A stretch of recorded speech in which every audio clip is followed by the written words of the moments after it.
Judicial commission వేసి దానికి సంబంధించి ఎంక్వైరీ జరిపారు. ఎంక్వైరీ జరిపినప్పుడు ఆ కమిషన్కి అందులో ఎవరు ఇన్వాల్వ్ ఉన్నారు, వాళ్ళు ఏ పార్టీలో ఉన్న, ఇప్పుడు బీజేపీ పార్టీలో ఉన్న వాళ్ళన్నా బీఆర్ఎస్ పార్టీలో ఉన్న వాళ్ళన్నా దాంట్లో ఇన్వాల్వ్ ఉన్న వాళ్ళందరినీ కూడా పిలిచి విచారిస్తారు. అది ప్రొసీజర్. విచారిస్తే తెలంగాణ జాతిపిత అంటే అర్థం తెలుసా ఇస్తాం మీకు?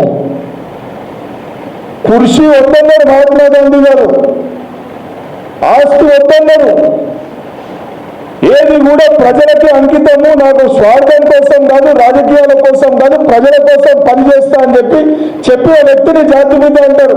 అందులో ఒక్క క్వాలిటీ అన్న కేసీఆర్ దగ్గర ఉందా? తెలంగాణ రాష్ట్రం రాకముందు తెలంగాణ రాష్ట్రంలో దళితుని ముఖ్యమంత్రి చేస్తానన్నాడు.